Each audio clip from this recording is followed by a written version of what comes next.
For elections to the Scottish Parliament, Scotland is divided into 8 regions. Each region can contain 8 to 10 constituencies. So, everyone in Scotland gets 2 votes, a constituency vote and a regional vote.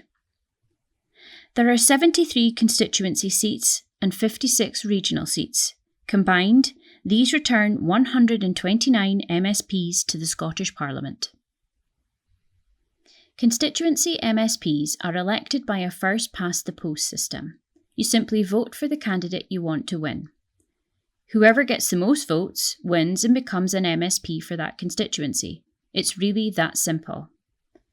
The regional vote is a little more complicated, but if you keep on listening, you should understand it fine. It's used to select a party instead of an individual candidate. Party seats are determined by the regional votes cast. They're counted through a process called the D'Hondt system, a mathematical process to count the votes over a number of rounds. In each round, the highest scoring party is allocated a seat. There are 7 seats available, so the process lasts for 7 rounds. The D'Hondt system works by dividing the party's regional vote by the number of seats they've already won, plus 1. So, let's say there are 10 constituencies in a region. Imagine the SNP win 9 constituency seats and the Tories win 1. That's the easy part to understand. However, after that, the 7 regional seats need to be allocated. Let's assume regional votes were cast as follows, with the SNP at 137,086, the Tories at 85,848, and the others as shown. The voting system D'Hondt works by dividing the party's regional vote by the number of seats they've already won, plus 1. In the previous example, the SNP won 9 constituency seats, so their regional votes will be divided by 9, plus 1, making 10. And the Tories won 1 constituency seat, so their regional votes will be divided by 1, plus 1, making 2 for round 1. This results in the following. After D'Hondt is applied, the Tories have the most votes with 42,924, and they win the first regional seat in round 1. The Tories have now won 2 seats. They have won 1 constituency seat and 1 regional seat, so their vote is now divided by 2, plus 1, making 3, for each round going forward.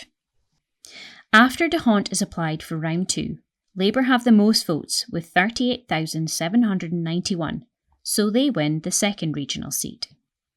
Now that Labour have won a regional seat, their vote will be divided by 1, plus 1, making 2 for each future round. After calculations for round 3, the Tories again have the most votes with 28,616, so they win the third regional seat. The Tories have now won 3 seats. They have won 1 constituency seat and 2 regional seats in total, so their vote will be divided by 3, plus 1, making 4 for each round going forward. After calculations for round 4, the Tories again have the most votes with 21,462, so they win the 4th regional seat. The Tories have now won 4 seats. They have won 1 constituency seat and 3 regional seats in total, so their vote will be divided by 4, plus 1, making 5 for each future round.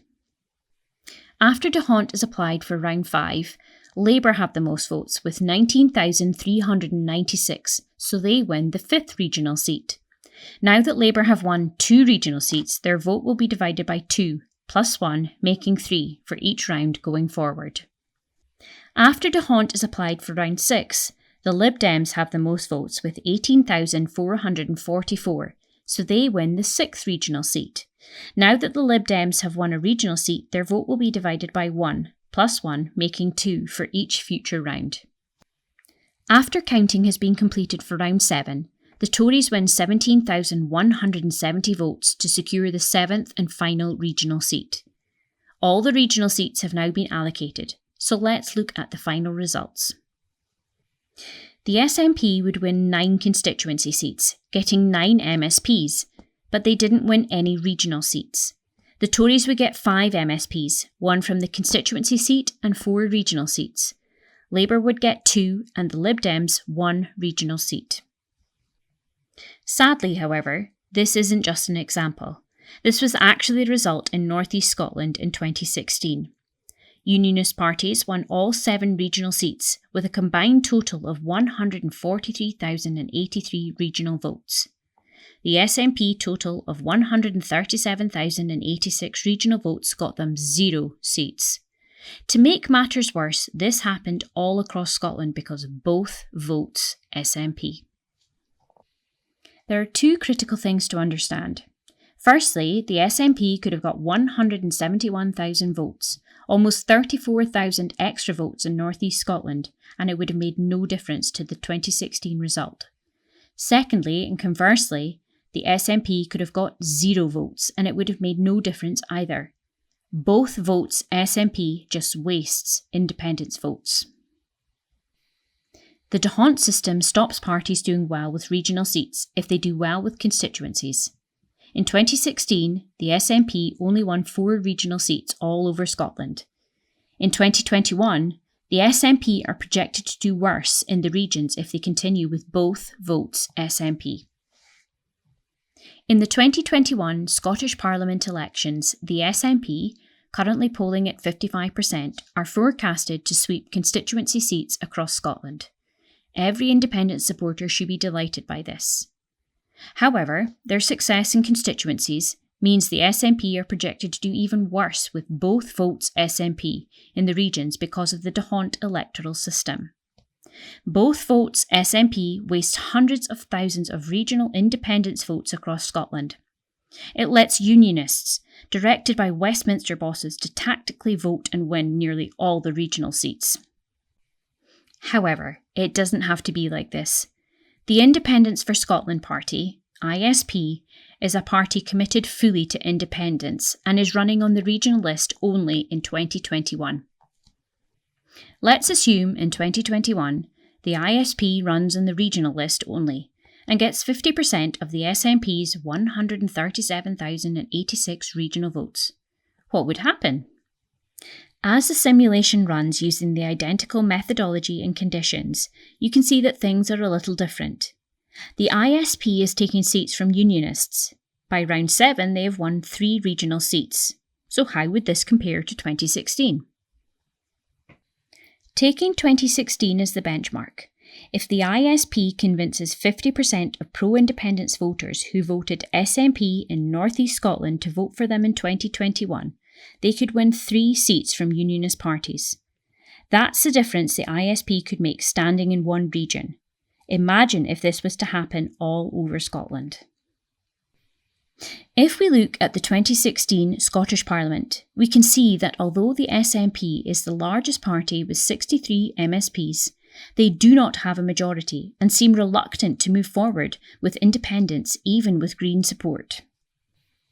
However, in 2021, the Scottish Parliament could look like this with an SNP majority in itself, because they are expected to do so well in the constituencies.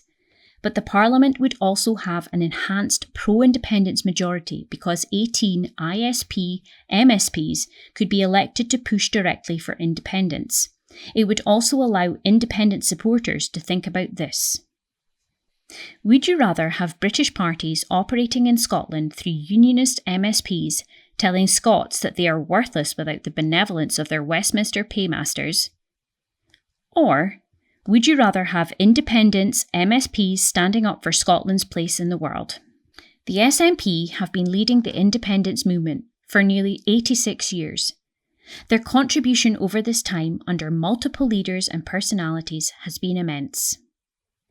However, the ISP is standing on the shoulders of giants, but represents a different independence vision for Scotland. It takes the view that the people of Scotland are sovereign under the claim of right, and that the Scottish people are represented by elected officials in the Scottish Parliament. The ISP believes that parliamentary majority speaks for the Scottish people, and not a single party, and when the Scottish Parliament speaks, its decisions must be respected in the court of international opinion. The ISP are here to ensure that the dream shall never die.